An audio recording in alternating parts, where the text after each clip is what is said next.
Poor guy. Poor guy. Sound all robotic. Hey, but I'm back. I'm back. Yeah. I freaking come back and you predict everything, and all the people I wanted to win lost, so I quit already. Like, seriously, I come back and I don't even predict it, and still everybody, I don't know. The matches were great, but man, what the hell? Nakamura, really? Yeah. Well, I went 2-3. You know, all the big matches that I thought were going to be big upsets, turned around on me, And I mean, and Blake was picking on me because honestly, like, I like NXT and I watch the takeovers, but man, I end up busy so often during the week that I barely get to catch Raw and SmackDown. I maybe once a month I'll get to watch NXT, so I don't get to keep up to date all that often. There's just so much going on with NXT now that, it really does stand out as its own brand, and it really honestly gives WWE a run for its money. Yeah, I mean, to be completely honest with you, Rude and Dillinger was really good. I wasn't a big fan of Authors of Pain versus TM61. It was a good match, but it kind of bored me. Man, I like TM61. I do too. I looked them up a few weeks ago when I saw one of the matches I'd never heard of them. I looked them up. I was all over the web checking them out. Those dudes are bad, man. Yeah, they are. And just back to the point, and then, like I called it, I said that the Revival versus hashtag DIY was going to be match of the night, and it was match of the night. I will give you that. I really thought Nakamura and Samoa Joe was going to be match of the night, but no, you nailed that as usual. You freaking ass. Always get everything right. Well, yeah. That's the one thing I said on the pre-show. I said, the one common thread of match of the night or close to match of the night has been the Revival. Every single time there is a takeover and the Revival is involved, it is either the match of the night or rivals the match of the night greatly.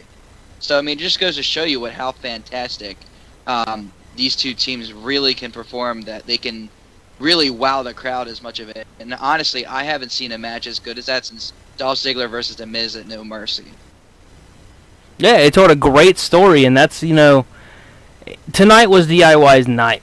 And there was one moment where they hit the Revival's finisher, and I thought, oh, it's over. And they kicked out, and oh, no, it's not going to end well. It's just not. Gargano, both his legs are outdone. They're going to hit him with their submission move, and it's over. But this did not happen. No, it did not, Mike. Oh, I'm sorry. Sometimes they flip. So, Andrew, thoughts on the show tonight, man? I mean, we really didn't text a lot. Usually we're texting every 5 minutes about the shows. Yeah. I mean, of course, with me and my my cousin's party, it's just it's really hard to kind of do both at once. But like in terms of the show, I thought that it's no surprise here. The NXT shows, they always tear the house down. Like I said, there really wasn't a boring match on the card. I mean, the only match that really didn't seem to flow properly was the Dusty Rhodes Tag Team Classic match, and that was just because there's two big guys. So you really can't do too much with those two big guys. So it's no wonder why the match kind of felt like it was stale, And not only that, but we've seen it before.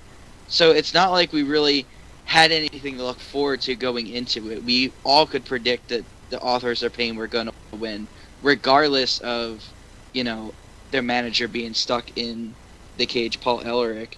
And, just like I said, he still ended up getting involved, even though he wasn't able to get out of the cage. So, no surprise. Did you see the botch in that match, though, for the finish? Where the chain flew out into the crowd?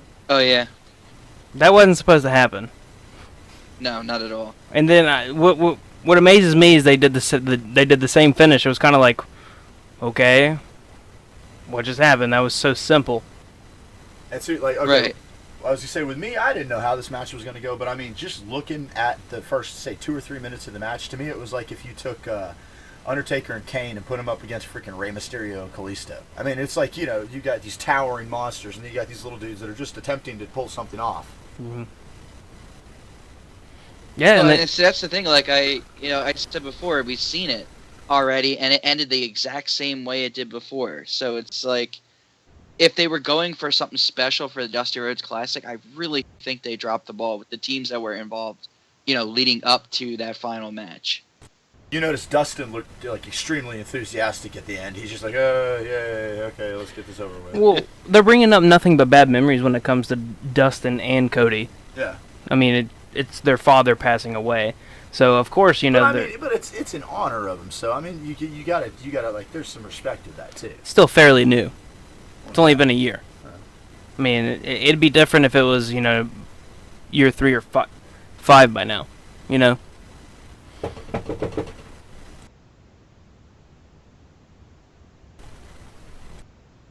One second. But, I mean...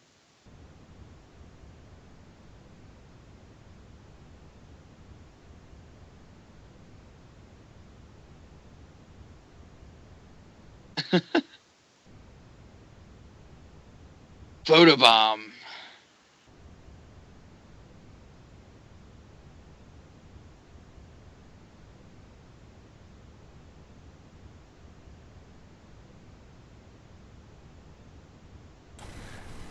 Sorry about that.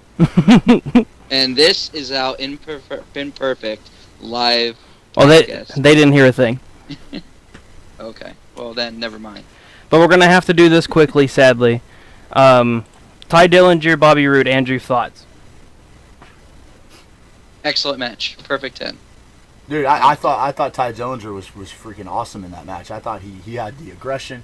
He had the freaking... It seemed like he was pushing more out of himself than I've seen him do in a long time. And I've actually watched him fight for a while. I mean, I used to watch him. Of course, Blake was like, I don't know, in his like diapers and shit the last time that Dillinger was wrestling. No. I was like 12 when Dillinger was wrestling. Yeah, so you were still in diapers. But when it comes to Ty Dillinger, I thought he looked great. I still don't think he deserves to be brought up to the main roster. Thinking about it, he doesn't need to be brought up to the main roster because we know if he gets on Raw, he's a jobber. He's not going to do anything. It's going to be like Sami Zayn, but worse. SmackDown, if they get rid of the Intercontinental title, there's no point of having him there because you can't put him on in the cruiserweights because once he's in the cruiserweights, he's not getting out. So NXT is the best place for him. He deserves to go after a title, but there's no title for him to go after, especially when Shinsuke Nakamura is more over, which we saw Shinsuke lose a title tonight, and Bobby Roode is already more over than Ty Dillinger. And moreover. But Mickie James and Asuka, I mean, that was another good one. Dude, I'm glad Mickie James came back. Truly. And she looked older. She looked like she lost a bit of weight. But, man, she did a killer job, I thought. I thought there was same thing. Definitely some points in the match where I got nervous. The way she was taking risks and landing oddly on her legs, I was like, please don't get hurt. Please don't get hurt. Please don't get hurt. Because, as like I said on the pre-show, I really enjoyed Mickie James. I want her to stay. I want her to be a part of the WWE and this new, women's revolution. There's so many good matches that she can really add to. So, I was sitting on pins and needles that entire match. Well, the question is now, is it a one-time thing because she did lose? So is there a point to keep a feud going with Asuka, as Asuka did show disrespect when Mickie James laid out her hand to shake her hand out of respect? I would. You would? So you think we haven't seen the end of Mickie James? I would bring her back for another set. I honestly would. Like, you can have them have another match or another qualifying match in NXT. She could actually pin Asuka there on like a non-pay-per-view show. Or, she could run through the NXT women's wrestlers and, be right back where it is. Or, you know what, even Asuka could come up and attack her. I mean, she's not quite a heel yet, but she's still kind of in between. She's starting to remind me of freaking Dean Ambrose at this point. To where she's a heel up until the point where she's a face. She just doesn't... She stays on that fence. Now, this is a debate in this household today that's been going on. Shinsuke Nakamura loses the title tonight to Samoa Joe. Now, both of us did not predict that. I said that. I did. And I didn't tell you, but I really did. You asked my wife. We were talking about it yesterday. I said so that Shinsuke would win and that Samoa Joe would go and debut either Monday or he would debut at the Royal Rumble. And I said the exact opposite, that would be Shinsuke coming up. Now, there's the debate. Does Shinsuke Nakamura debut on the main roster Monday. Well, we won't see it Monday. He's got to have a rematch. So we're going to see, more than likely, there'll be a Takeover event at the Royal Rumble that weekend in San Antonio. Which, I'm just saying, if there is, I'm going to try to go to NXT. I'd rather go to NXT. Here's the reason why I picked Shinsuke. Because, look, you had 12,000 some odd people in that freaking building. Every one of them, every single one of those people was singing along to his song. WWE are not stupid. They're money men. They know what they're doing. That is a money man for them. They're going to bring him up into the main roster and make $1 million freaking dollars off of the man. I honestly think it's a big mistake bringing him up right now. Right this second. Like, that is a slap in the face to all the people who've been in NXT a lot longer and have not been brought up. It's just like, Shinsuke Nakamura needs to have his time in NXT. He's only been in there for like 3 months. Like 3-4 months. It's been a lot longer than 3 months. He's only been okay, on, but like, here's the thing. Well, I mean, he's been only on 2 pay-per-views. That's it. Or 2 or 3 pay-per-views. 3. Like, yeah, like 3 pay-per-views. No, like...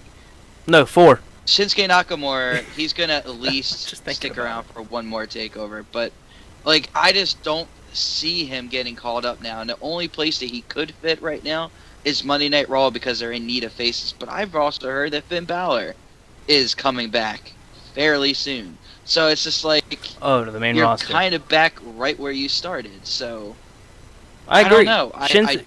I don't think Shinsuke should come up. I think Neither there's a do lot I. of people like Samoa Joe who should be up first. I think NXT is short of faces. I just don't like So Samoa Shinsuke Samoa Joe is the best heel in the company.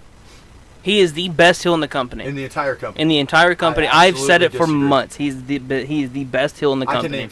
I can name 3 other people right now that I think are better heels than Samoa I would Joe. hate Samoa Joe. Bray Wyatt but number 1. I would hate Samoa Joe if I didn't watch him. If I haven't been watching him for 10 years. Yeah. I would hate him. But I've watched the guy for 10 years and I love him. And I don't dislike him. He's a great wrestler. But I think there's to say that he's the best heel in the company, I think is like overstating it by leaps and bounds. What do you think, Andrew? Best heel in the company? Absolutely. Hands Thank down. you. I mean, Samoa Joe. Better like, than Bray Wyatt? Here's the thing. Bray's not a heel. Here's the thing, though. How do you Bray figure? is like somewhere. He's in the gray area right now. Like sometimes he's a Bray heel, is sometimes He's like the Undertaker. Not a heel. Dead man. He's like the Undertaker. Yeah. He's not a heel. Undertaker's not a Here's heel. the difference. Here's the difference between Samoa Joe and Bray Wyatt. Samoa Joe, when he is a heel, he is 100% a heel all the time. He is not a wimpy heel. He's not a scaredy cat heel like The Miz. He is a strong heel. One person that will come in there and wreck your shit up and then go home and laugh about it later. He is Like basically like Brock Lesnar. What? Like In terms of Bray his Wyatt, character. because Bray Wyatt gets in his car. Ha ha ha ha ha! They're part of my family now. Well, because you know Samoa Joe. Do we have cameras in Samoa Joe's freaking car? Yes. Wait, really? William Regal says Joe, and he He's drives sped by, off, and he 'cause there says just happened to be a camera there because they didn't freaking script that he out. did. You look at how they built up this feud, and it really shows you how good Samoa Joe is. With the way in which he cuts his promos, and how he comes across as that cold calculating heel. Now, there's only a few other people in WWE that can really, give him a run for his money, but I still don't think that they have Samoa Joe when it comes to that intensity. Like AJ Styles, he's a great heel, but he's not as strong heel. Yeah, he's not like he's a not typical intense like heel. Samoa Joe. No. It also doesn't help Samoa that- Joe is 100% intense. It also doesn't help that every single person that's 18, 15 plus, 15 older, like AJ Styles, because AJ Styles is AJ Styles. Like, well, I mean, here's like, the thing, only person everyone- I would Dude, say. we were screaming like schoolgirls when he freaking come out. that is true. When no, See, this I just flustered Blake. He's like, this- damn it, you had to say that on the air. No, I've told the story before.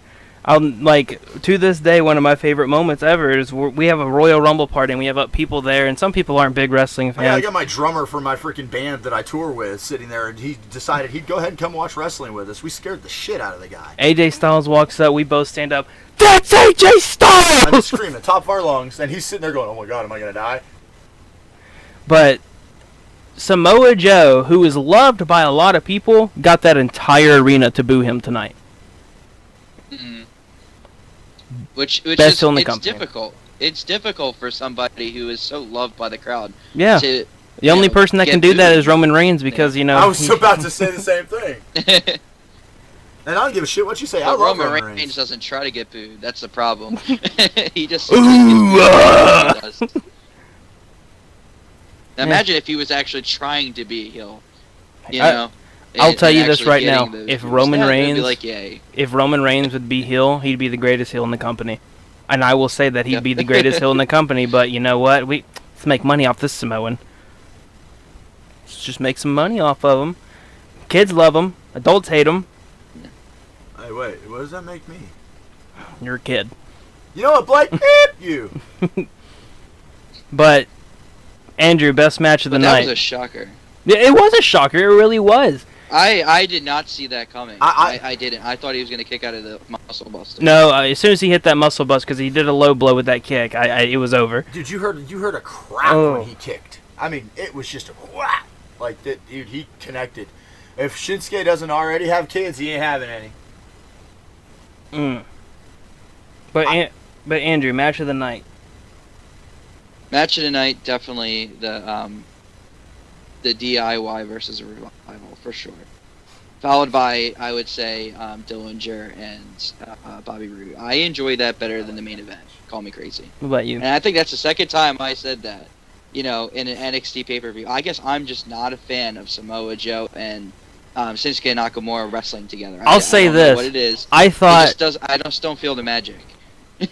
I thought that this match was better than the first one. I didn't think match totally at Brooklyn was all that great, but I think that this one was definitely a 5-star match. And to be completely honest with you, DIY versus the Revival is 100% hands down number 1. But I'm giving it to Joe and Shinsuke at my number 2. I don't know. To me, I'm kind of a toss-up. I agree with you on the best match of the night. DIY match was the best match of the night. That was an amazing match. But in second place, I'm kind of torn between the Ty Dillinger match and the Shinsuke match, because the only reason why I kind of want to go against the main event is because for some reason, and I know they were kind of actually stretching their time limit, it seemed short. It seemed like the match should have gone longer with everything that they were doing. You know what I mean? It just seemed like he won too quickly to me. So with that in taking that into consideration, I'd have to say then probably it would have to be the DIY match first and the Ty Dillinger match would be second for me. Yeah, and I want to say that I'm not hating on Bobby Roode versus Ty Dillinger. I thought it was great. I love Bobby Roode, one of my favorite wrestlers of all time.